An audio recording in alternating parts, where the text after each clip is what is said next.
Hello, friends, colleagues, clients, and trespassers. Welcome to Coach, the show where the world of coaching opens up to you, our listeners. I'm Laurie Schloff, executive communication coach over too many decades. Coach aims to inform, teach, entertain, provoke, amuse, and invite you to engage, all in a 15-minute time period. Super coaches can do it all. Each coach features a coach supreme, someone who's changing the world, one coachee at a time. And here we go, coach to you. Today we have the nation's leading expert on health and wellness in the workplace. I love the title of his book, Heart Centered Leadership. It really gets my heart. Also, I'm very proud of myself because I was in one of Joel's great courses and I earned a certificate in resiliency. And it absolutely has helped me to be more resilient. So I should absolutely be able to live through an interview with a dynamic Joel. So, Joel, the first question I wanted to ask you, and it's, by the way, it's wonderful to see you. Is what do you love about leadership coaching? And then I'd love you to get into the kinds of things you do with leaders in the field of wellness. What do I love about leadership coaching? Yeah. Yeah. So um, I use this concept called core growth. Core growth. And leaders who are sincere and earnest about their growth are very inspiring because they are not just there for selfish reasons. They are Mm. there because they, at some level, are thinking about influence, positive influence, the greater good, the commonwealth, the people they serve. And so they're there because they want to do good, really. And so what I love about that is in our world, goodness doesn't make the news. It's true. Goodness doesn't necessarily make the news. And so these are individuals who are, if you will, counter revolutionary. You know, they're interested in doing something, whether it's, I always use the phrases, whether it's their cause, their calling, their legacy, or their destiny. And Mm. what I really love is when the conversation moves to their destiny, you know. Mm. So it's powerful because it's beyond what the day to day of their life is about. It's more about, as you know, we talk about the whole time of their life, and being showing up and being present to why am I even here? You know, and that's the core. Why was I born? Why am I here? Why am I doing this? So when we get to that, Right. it's just so inspiring. Yeah. So I think when you work with me a little later, maybe I'd like to talk. I'm sure we won't settle it, but I'd love to talk about the word destiny. I remember in the course that there were so many dimensions to wellness, and I'd love to hear what's important for you in your work with leaders. And it sounds like many of your leader clients are already pretty evolved. There well, there's two pieces there. What am I interested in terms of the dimensions of wellness and Mhm. evolution? If they're not evolved, they're leaning into it. You know, they're leaning into something more. So that it's picking up on that thread of and helping people to uh, uh, feel comfortable leaning into something that's going on with them, whether it's intuitive, whether life has handed them some lemons, whether it's some pressure, that it's moving from the external to the what are they leaning into in terms of their growth, in terms of the dimensions. You know, we talk about physical well-being, emotional well-being, social well-being. This is a lot of the Wellness Alliance, the work on the National Wellness Institute and the Wellness Alliance. What I believe is more and more important, and it's not explicit, and I've written about it, is ethical health, ethical well-being. And Hmm. it's not the same as spiritual well-being, overlaps with that. And it's not the same as social well-being, meaning what it basically comes down to, am I doing the right thing? Do I feel that what I am doing resonates with me? And is it following some moral compass? So the reason that's important is because, as you know, there's been an increase in what people call moral injury, where people are asked to do things that go against their values. People are seeing things done in the world that go against their values. And people are angry and they're hurting and they're upset about that. So moral leadership, if you will, has become more and more important. It's not just saying what everybody else needs to hear, but saying truth to power. And so ethical health is an important area that I find many leaders struggle with. And it's very often why they want to do something different, or they want to even leave their job.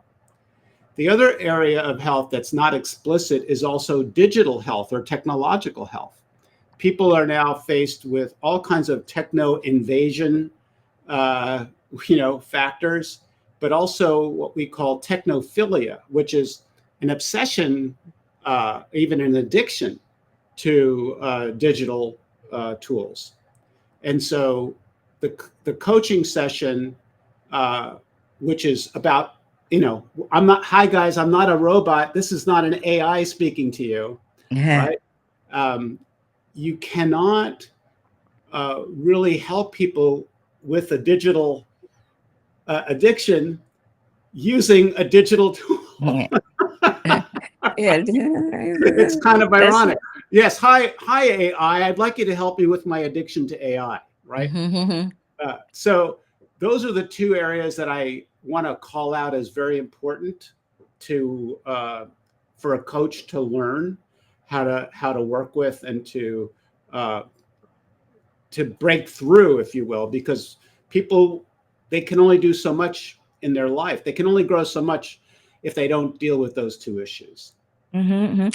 I just love the term ethical wellness. I just feel it's something that I've thought about, but having a label, maybe because I'm interested in language and speech, it really helps me to understand struggles I have, things I see on the news, like today, a doctor who quit her job with the government because she felt her ethics were being violated. I think Yep. it's wonderful that you're continuing to think about areas of wellness that are very important and contemporary. Yeah. Well, yeah, I mean, ethical health has been around a long time. We've just forgotten about it. Maybe, maybe, but that's true. But just the term, I don't think Yeah, it's a common term. Ethics, no, of course, yeah, but ethical yeah, health, yeah. yeah, I have yeah, people tell yeah. me when I talk about this, they'll say, "Well, I wish they would teach that in the business schools." Yes, That's what yes, people will often right, say. right. So rather than saying someone's a sleaze bag, what I'll say from now on is that person absolutely needs to enhance their ethical health. Yeah. So can I ask you a personal question? Well, you're going to, so I have no. Okay, yeah. So here we go. Yeah, I was trying to be polite. So what are the kinds of things you do? Because you travel all over, you're writing like crazy, you have a family. What do you do for your wellness as a leader? Oh, there's so many things. I've been involved in the field. Um, I mean, daily, I struggle, but daily meditation. If I don't do something at least as much as I possibly can, I won't say what I aspire to in terms of the number of hours, but I I have to have some sense of connection to a transcendent force, Mhm. if you will. Okay. Mhm. Um, I think that helps me more than anything. If I didn't have that, I don't think anything else would matter. And that could come in any number of ways, but meditation, and there are different types of meditation. So yeah, that's the number one thing. Beautiful. Yeah. And a lot of our listeners may hear you say that, but may not know exactly what it means. But it could come, it's some sort of different way of being and feeling, I'm guessing. Well, there are many different Yes. types of meditation. Okay. So very quickly, one of the formats that's been popularized lately is mindfulness meditation. But there's transcendental meditation, right? There's in the Christian tradition, there's waiting, for moments of connection to God through prayer. Um, there's contemplative types of meditation. There's connecting to transcendent force through nature. People will go ahead and walk in nature and sit and look out at the water or at forest. Um, anything that takes you outside of yourself. Um, and then there are meditations that are much more focused, like sitting and looking at a candle, or Mm, there are some meditations now, of course, there's so much on YouTube now that people listen to things. However, it's not just the listening, it's also going inside and kind of feeling for sensing what some people call the still small voice within. yes. So it's some people say turning off the mind. I mean, there's no one, and Yeah. there's so many different types. There's a meditation focus called Shabad Yoga that has been around for thousands of years, which is the idea that the entire universe is a vibration or sound. And in in the Bible, in the beginning was the Word. And so, what does that mean? In the beginning, there was a sound, and that sound is everywhere. And so, it's that listening for the sound. So, I mean, you have all kinds of new age Yeah. creations. Yeah. But the point of it all is not um, fanciful. It's not capricious. I say in book one of Quest for Presence, don't take anything seriously except for uh, daily spiritual practice. Interesting. Could I switch gears to in the next couple of minutes? Yes. Would you be able to, okay, forgive my ADD. Could you, what would be a couple of questions if I was working with you that would help me to think about destiny or Oh, Destiny's yeah, Child that's a or, good, yeah. So I say, and this is book three. The book three in Quest for Presence is called The Attractions. And so in that book, we talk about you cannot help but be attracted to your destiny. oh, okay. So what you there are several different ways to go about that. One is if you take a pause and you look at the past few years of your life, and then you go before that and you look at the years before that, and you look at where you are now, you ask the question, how did you get here? What brought you here? What attracted you to get to this moment? What was pulling you to this place? If you really had to reflect, what is it that's bringing you to the place that you are now? And then what are you anticipating will happen next? So it's this idea that if you look at a book and there are chapters in the book and you've got all these different chapters previous, here you are coaching now with me. This is the current chapter. What's the next chapter? What do you want that chapter to look like? A number of different authors in the self-help literature talk about throw out everything you know and start from scratch. What is your dream? What is your Mhm. vision? What is it that excites you about being alive, knowing that you're only going to be here, and this is an important point, you're only going to be here for a certain amount of time. That's it. What are you going to do? What do you want? And it's that desire. So as you ask those questions, and I just gave a bunch of them, right? Different. You start to like reflect and contemplate. Okay, so there's some other force at work. There's some other force at work, and where people often get the answer, the answer usually comes in two places. Well, there are many places, but one of them is a pivot point. You know, we talked about this in the course that you took. Like, if you look at your life and you think about pivot points in your life, challenges, stressors, trauma, adversity, wake up calls, meeting somebody, reading something that moved you in a new direction. Those pivot points, which is, you know, we talk about the journey of resilience or our resilience story. When you reflect on those pivot points, it's like, well, that happened for a reason.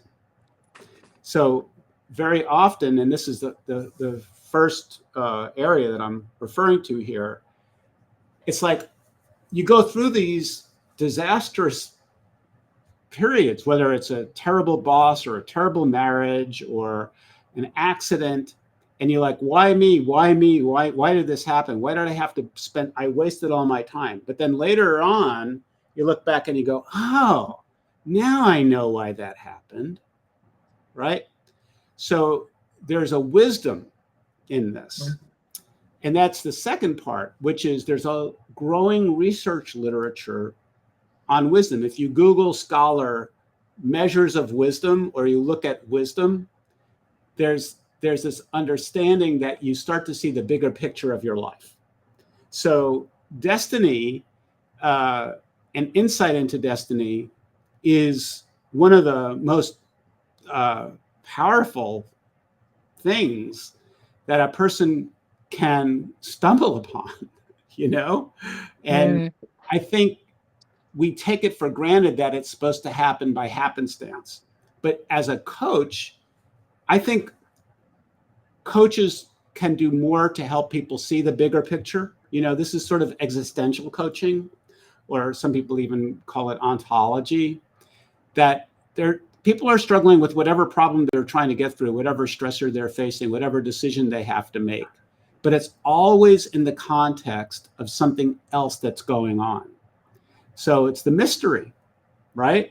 And that's what I love. That's what I love about coaching, is helping people to figure out or discern or intuit what else is going on here. Laurie, why are you back in my life?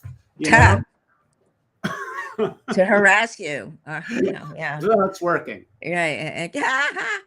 Oh gosh, you're amazing. I mean, you get us to think outside our little tiny pink box. Anyway, so well, we do need to wrap up. Obviously, we could go on for hours, and I am so glad that we are seeing each other again and enjoying the conversation. So I'm going to say goodbye to everyone. Joel Bennett is amazing. So take his courses, read his books. There's 26 other publications in addition to the wonderful heart-centered leadership. So what I'd say to everybody is, let's think in terms of our wellness, how to improve it, maybe even think about destiny. I can think of a great coach who can help you. Yeah, this is the starter book, The Connoisseur of Time, an invitation Yeah. to presence. I don't know if you can read Unbelievable. that, but yeah, The Yeah. Connoisseur of Time. Yeah, hold it there. So see everyone next time and keep on coaching. Bye for now. Thank you, Joel. Mhm.